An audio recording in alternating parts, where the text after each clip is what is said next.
कार्तिक कृष्ण पक्ष की त्रयोदशी तिथि के दिन धनतेरस का पर्व पूरी श्रद्धा व विश्वास के साथ मनाया जाता है।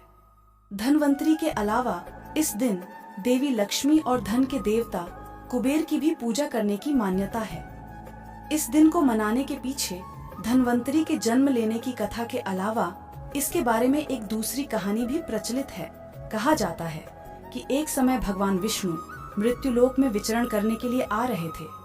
तब लक्ष्मी जी ने भी उनसे साथ चलने का आग्रह किया। तब विष्णु जी ने कहा कि यदि मैं जो बात कहूँ तुम अगर वैसा ही मानो तो फिर चलो। तब लक्ष्मी जी उनकी बात मान गई और भगवान विष्णु के साथ भूमंडल पर आ गई। कुछ देर बाद एक जगह पर पहुंचकर भगवान विष्णु ने लक्ष्मी जी से कहा कि जब तक मैं न आऊं तुम यहीं रहना। मैं दक्षिण दिशा की ओर जा रहा हूं, तुम उधर मत आना। विष्णु जी के जाने पर लक्ष्मी के मन में कौतूहल जागा कि आखिर दक्षिण दिशा में ऐसा क्या रहस्य है जो मुझे मना किया गया है, और भगवान स्वयं चले गए। लक्ष्मी जी से रहा न गया और जैसे ही भगवान आगे बढ़े लक्ष्मी भी पीछे पीछे चल पड़ी। कुछ ही आगे जाने पर उन्हें सरसों का एक खेत दिखाई दिया जिसमें खूब फूल लगे थे। सरसों की शोभा देखकर वह मंत्रमुग्ध हो गई और फूल तोड़कर अपना श्रृंगार करने के बाद आगे बढ़ी। आगे जाने पर एक गणे के खेत से लक्ष्मी जी गणे तोड़कर रस चूसने लगी। उसी क्षण विष्णु जी आए और यह देख लक्ष्मी जी पर नाराज होकर उन्हें शाप दे दिया कि मैंने तुम्हें इधर आने को मना किया था पर तुम न मानी और किसान की चोरी का अपराध कर बैठी। अब तुम इस अपराध के जुर्म में इस किसान की 12 वर्ष तक सेवा करो। ऐसा कहकर भगवान उन्हें छोड़कर क्षीर सागर चले गए। तब लक्ष्मी जी उस गरीब किसान के घर रहने लगी।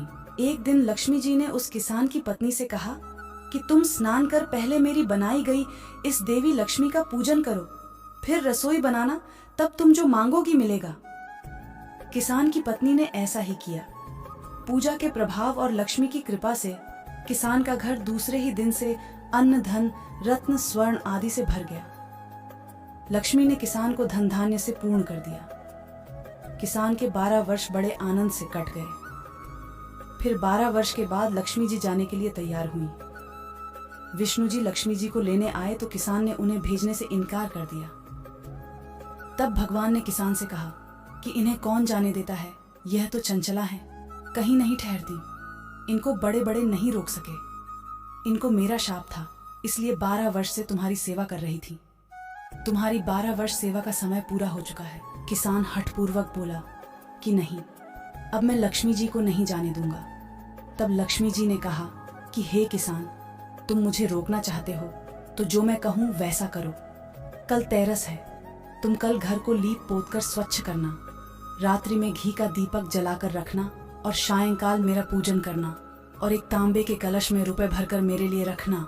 मैं उस कलश में निवास करूंगी, किंतु पूजा के समय मैं तुम्हें दिखाई नहीं दूंगी। इस एक दिन की पूजा से वर्ष भर मैं तुम्हारे घर से नहीं जाऊंगी। यह कहकर वह दीपकों के प्रकाश के साथ 10 दिशाओं में फैल गईं। अगले दिन किसान ने लक्ष्मी जी के कथानुसार पूजन किया। उसका घर धन धान्य से पूर्ण हो गया।